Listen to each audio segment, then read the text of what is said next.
Okay, folks, I just put up this wildlife feeder. Oh gosh, I'm trying to think what day I did that. Oh,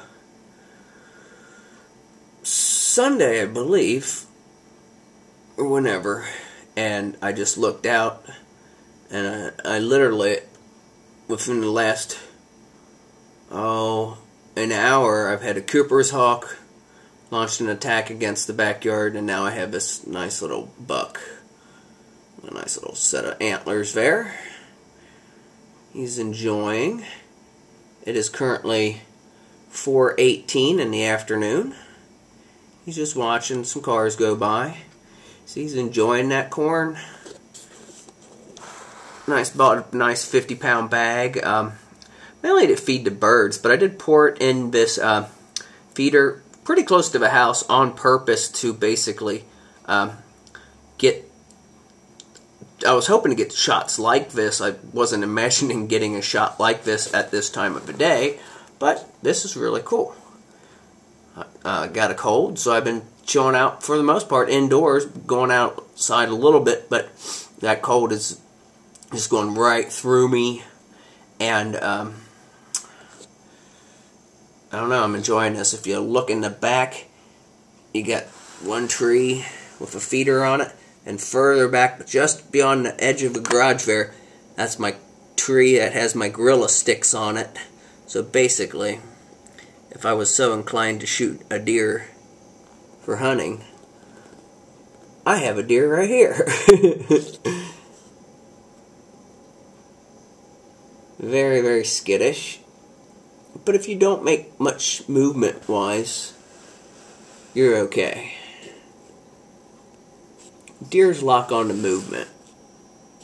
Now they can hear and smell, but what it's doing, see how it keeps looking over there? It's looking at cars from the street, or maybe people walking, most likely cars, because it's only getting like the 30-something degrees today.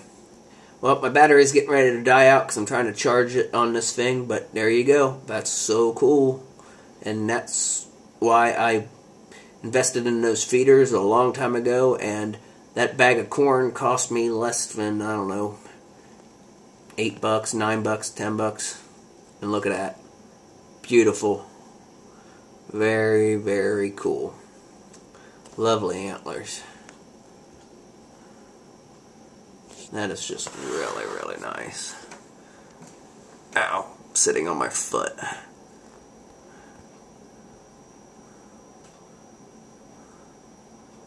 Oop, he sees something. That might be somebody walking a dog.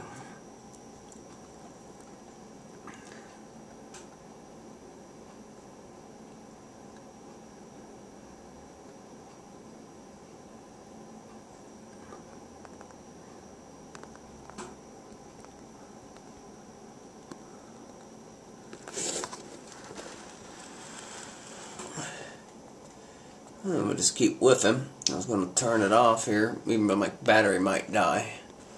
Let's see what he's up to. He's either going to go back to the back to basically jump over a fence back there. Now he's messing with those feeders. Really ain't much in them for him. Now he'll look at that, but unless he's demented, which he might be. I was trying to see if he looks like he's a healthy one, no injuries on him. He's going to mess with that. No, good.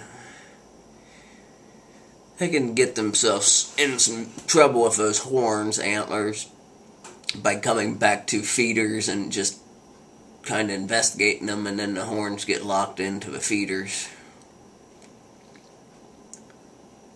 But those feeders really back there, besides the one, doesn't really have anything in it. Now, if he wants to mess with it, he can get some corn, and then there's some pine nuts on top of a feeder, which I put there this morning, to test out to see if any animals would come and actually eat the pine nuts off of the feeder or from the inside the one peanut feeder. I was testing to see if blue jays would come and eat them, but so far nothing.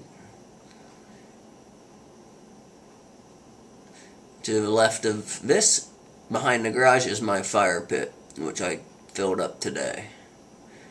I do have to cut more wood, but definitely when I feel better, because this cold, which is actually lower, it's about 10 degrees lower than our normal or somewhere around there, just goes right through me with this cold, which I'm almost over with.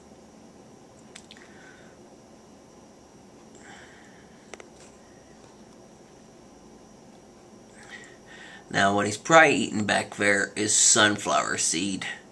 Maybe. Got some doves flying in. You got the feeder in the foreground. You got chickadees eating sunflower seed. Filled that up fairly early, and the hawk pressure has really kept their feeding to a minimal. See, now this would be a cool shot if I had actually been up in that tree, and that's actually one of the reasons I've left the steps up. Once I feel better, I will bundle up and climb up in that tree and try to get some footage of the wildlife show that goes on in my backyard from above in the tree. Don't know how that will turn out, but it won't turn out unless I try to do it.